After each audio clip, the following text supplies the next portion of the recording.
Hello, আজিৰ এই ভিডিওটো তোমালোকৰ কমেন্টৰ ওপৰতে হ'বলৈ গৈ আছে কাৰণ তোমালোকে মোৰ আগৰ ভিডিও কেইটাত কমেন্ট সেকশনত কিছুমান বস্তু তোমালোকে জানিবলৈ বিচাৰিছিলা যেনে ধৰণে ৰিজাল্টৰ বিষয়ে জানিব বিচাৰিছিলা যে ৰিজাল্ট কেতিয়া দিব মেৰিট লিষ্টত তোমাৰ নিজৰ নামটো আহিবনে নাই বা কাট অফ কিমান যাব পাৰে সেই বিষয়ে তোমালোকে সুধিছিলা আৰু ফি ষ্ট্ৰাকচাৰ বিষয়ে জানিব বিচাৰিছা তাৰ লগতে হোষ্টেল ফেচিলিটিজ আছে নে নাই আৰু গেপ সাৰ্টিফিকেট কি হয় বা কেতিয়া প্ৰয়োজন হ'ব সেই বিষয়ে জানিব বিচাৰিছা আৰু কাউন্সেলিং আৰু এডমিশন প্ৰসেছৰ বিষয়ে তোমালোকে জানিব বিচাৰিছা গতিকে মই এই ভিডিওটিত তোমালোকৰ সেই ডাউট বিলাক বা কোৱেশ্চন বিলাকৰ ওপৰত মই ডিসকাশন কৰিবলৈ মই চেষ্টা কৰিম গতিকে আশা কৰিছো তোমালোকে ভিডিওটি স্কিপ নকৰাকৈ শেষলৈকে চাবা কমেন্ট সেকশনত তোমালোকে বহুতে এটো কৈছিলা যে পেপাৰ বহুত হাৰ্ড আহিছে ইউপিএসসি লেভেলৰ আহিছে আৰু মোৰ লগৰো যেহেতু বহুতে দিছিলে মানে মোৰ চিনাকি বহুতে দিছে আৰু সিহঁতৰ পৰাও মই এটো জানিবলৈ পাৰিছো যে পেডাগজি বা টিচিং এপ্টিটিউডৰ ওপৰতে গোটেই কোৱেশ্চন পেপাৰখন দিছে বাকি যিবোৰ সিলেবাসৰ আছিল যে ৰিজনিং ম্যাথছ বা ইংলিশ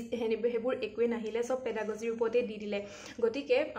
তোমালোকে সকলোৱে এটো টেনশন লৈ আছে যে পেপাৰ হাৰ্ড আহিলে গতিকে মোৰ মেৰিট লিষ্টত মোৰ নামটো আহিবনে নাই সো মই এটো ক'বলৈ বিচাৰো যে তোমালোকে যেহেতু হাৰ্ড পাইছা মানে তোমালোকে হাৰ্ড পাইছা মানে তোমালোক যি সকলে এক্সাম দিছা সকলোৱে হাৰ্ড পাইছা মানে পেপাৰখন সকলোৰে বাবে হাৰ্ড আৰু সকলোৱে যেহেতু নেগেটিভ মাৰ্কিং নাই গতিকে সকলোবোৰ কৰি থৈ আহিছা 100টা কোৱেশ্চন গতিকে ইয়াত মানে তোমালোকৰ কি হয় 50% চান্স থাকিব শুদ্ধ হোৱাৰ 50% চান্স থাকিব ভুল হোৱাৰ সকলোৰে গতিকে এতিয়া এটো সকলোবোৰ বস্তু মানে কি হৈছে লাকৰ ওপৰত নিচিনা হৈ আছে আৰু তোমালোকে সোৱা ওয়েট কৰি যে এতিয়া ৰিজাল্টৰ সেই মেৰিট লিষ্টত তোমালোকৰ নিজৰ নামটো আহেনে নাই কিন্তু মই এটা কথা ক'ব পাৰিম যে এবাৰ নিশ্চয়কৈ কাট অফ কমিব কাট অফ মানে মেৰিট লিষ্টত যেটো লাষ্টৰ মাৰ্কস থাকে হেতু লাষ্ট ইয়াৰ আছিল তোমাৰ 46 সো যেহেতু এবাৰ অলপ পেপাৰটো হাৰ্ড আহিছে মানে কোৱেশ্চনটো সকলোৱে প্ৰেডিক্ট কৰাৰ পৰা পিছত মানে অলপ বেলেগ আহিছে গতিকে এবাৰ কাট অফ মাৰ্কসটো হয়তো 46 বা 42 মানলৈকে তোমালোকৰ যাব পাৰে গতিকে এতিয়াও তোমালোকে আশাবাদ নিদিবা নিশ্চয়কৈ তোমালোকে ওয়েট কৰা আৰু চাই লোৱা ৰিজাল্টটো তোমালোকৰ কেনেকুৱা আহে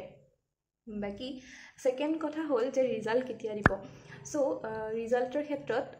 আমাৰ কি হৈছিলে মই লাষ্ট ইয়াৰ এক্সাম দিছিলো তেতিয়া আমাৰ এক্সামটো আছিল 19 জুলাইত আছিল আৰু আমাৰ ৰিজাল্ট দিছিলে 12 আগষ্টত মানে তোমাৰ অলমোষ্ট 20 দিন মানৰ তোমালোকৰ পিছত মানে দিছিলে সো এবাৰো যেহেতু 3 আগষ্ট তাৰিখে তোমালোকৰ এক্সাম হৈ গ'ল গতিকে তোমালোকৰ এটো ম্যাক্সিমাম চান্স আছে যে তোমালোকৰ ৰিজাল্টটো 20 ৰ পৰা 25 আগষ্টৰ ভিতৰত তোমালোকৰ ৰিজাল্টটো আহিব এতিয়া মই অলপ তোমালোকক ফি ষ্ট্ৰাকচাৰৰ বিষয়ে জনাব বিচাৰিছো ফি ষ্ট্ৰাকচাৰটো মই যেটো বৰ্তমান মৰিগাঁও ডায়েটত বিএড কৰি আছো গতিকে মৰিগাঁও ডায়েটৰটোৱে মই তোমালোকক কৈ দিছো আৰু বাকি কেইখনৰো অলমোষ্ট সেমে হয় 1 to 2000 ভেৰি কৰিব পাৰে হেতু বেলেগ বেলেগ কলেজত অলপ বেলেগ হয় আৰু বাকি যিখন প্ৰাইভেট আছে হেকিখনটো 50000 ৰ পৰা 60000 ৰ ভিতৰত হৈ যায় বাকি মই মৰিগাঁও ডায়েটৰ ফি ষ্ট্ৰাকচাৰটো তোমালোকক জনাই দিছো যোনদিনাখন কাউন্সেলিং হয় সেইদিনাখন বড়োলেণ্ড ইউনিভাৰ্সিটি 1000 ফিজ লয় কাউন্সেলিং ফিজটো আৰু আমাৰ মৰিগাঁও ডায়েটৰ পৰা যিসকল গৈছিলে কাউন্সেলিংৰ বাবে প্ৰসেছৰ বাবে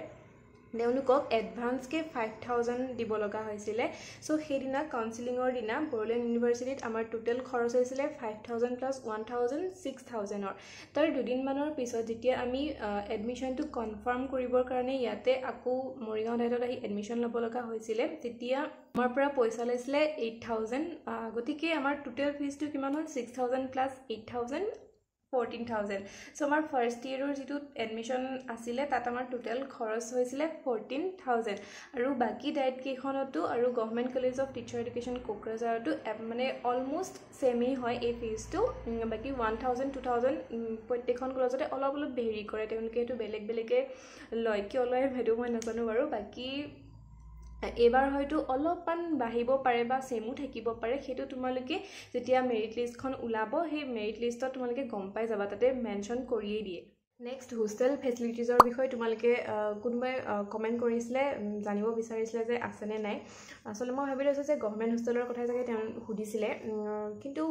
আমাৰ মৰিগাঁও ডায়েটত কিন্তু হোষ্টেল গভৰ্নমেন্ট হোষ্টেল ফেচিলিটিজ নাই কিন্তু ওচৰে পাজৰে পিজি ইপুৰ বহুত এভেইলেবল আছে আৰু বাকি ডায়েট কেখনতো মই জনাত হোষ্টেল ফেচিলিটিজ তেনেকে নাই গভৰ্ণমেণ্ট হোষ্টেল আৰু বাকী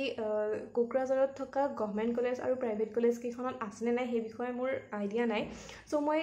তেখেতসকলক ৰিকুৱেষ্ট কৰিব বিচাৰিম যিসকলে মানে BTR ৰিজনত আছে মানে কোকৰাঝাৰত আছে তেওঁলোকে যিহেতু ওচৰতে আছে গতিকে হয়তো ভালকৈ জানিব এই বিষয়ে আৰু যদি জানা তেনেহ'লে তোমালোকে কমেণ্ট বক্সত সেইটো আমাক জনাই দিবা যাতে আমাৰ সকলোৰে সহায় হয় আৰু বহুতে কাউন্সেলিং আৰু এডমিশ্যনৰ মাজত কনফিউজন হৈ আছিলে যে হয় কি ক'ত হ'ব এইটো চ' সেইটোৰ বিষয়ে অলপ জনাই দিছোঁ কাউন্সেলিংটো তোমাৰ বড়োলেণ্ড ইউনিভাৰ্চিটিত হ'ব যেতিয়া মেৰিট লিষ্ট ওলাব তাৰপিছত বড়োলেণ্ড ইউনিভাৰ্চিটি তোমালোকে যাব লাগিব 1 উইকৰ ভিতৰত তাতে গৈ কাউন্সেলিং প্ৰচেছটো হ'ব ঠিক আছে আৰু তাতে কি হয় তুমি কোনখন কলেজত ছিট পাবা মানে তুমি কোনখনত ল'ব বিচৰা এডমিশ্যনটো সেইটোৰ বিষয়ে তুমি সেইদিনাখন গম পাবা যদি তুমি তোমাৰ ৰেংকটো যদি ভাল আহে তেনেহ'লে তুমি যোনখনত ইচ্ছা কৰা ল'বৰ কাৰণে সেইখনতে ছিটটো পাই যাবা কিন্তু যদিহে তোমাৰ ৰেংকটো অলপ পিছত আৰু তুমি প্ৰিফাৰ কৰা কলেজখনত ছিট তেতিয়ালৈকে শেষ হৈ গ'ল তেনেহ'লে তুমি সেইখন কলেজত নাপাব পাৰা বেলেগ এখন কলেজত তেতিয়া সেইটো এলটমেণ্ট তোমাৰ হৈ যাব গতিকে সেই কাউন্সেলিং প্ৰচেছটোত মেইনলি তুমি কোনখন কলেজত তোমাৰ এলটমেণ্ট হৈছে সেই প্ৰচেছটো গম পাবা আৰু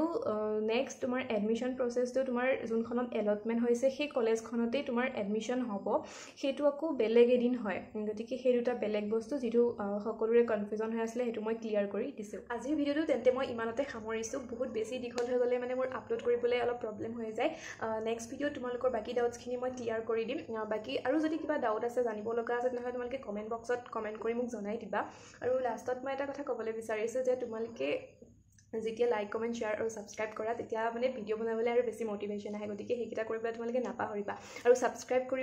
ছাবস্ক্ৰাইব যদি কৰিছা তেনেহ'লে কমেণ্ট বক্সত তোমালোকৰ নিজৰ নামটো লিখি দিবা যাতে ময়ো গম পাওঁ যে কোনে কোনে ছাবস্ক্ৰাইব কৰিছা আৰু এটা কথা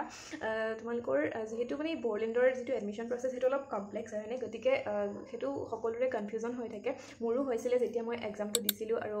সেই মই যিহেতু এতিয়া বৰ্তমান মোৰ প্ৰচেছটোৰ ওপৰত নলেজ হৈছে গতিকে মই তোমালোকৰ লগত সেইটো শ্বেয়াৰ কৰিব বিচাৰোঁ যাতে তোমালোকৰ সেই কনফিউজনটো দূৰ হওক সেইকাৰণে তোমালোকে মোক মটিভেশ্যনটো বৰ্তাই ৰাখিবলৈ মানে মোৰ ভিডিঅ' বনোৱাৰ মটিভেশ্যনটো বৰ্তাই ৰাখিবলৈ তোমালোকে লাইক কমেণ্ট শ্বেয়াৰ আৰু ছাবস্ক্ৰাইব কৰিবলৈ নাপাহৰিবা নতুন এটা ভিডিঅ' তোমালোকক পুনৰ লগ পাম তেন্তে আজিলৈ আহিছোঁ বাই বাই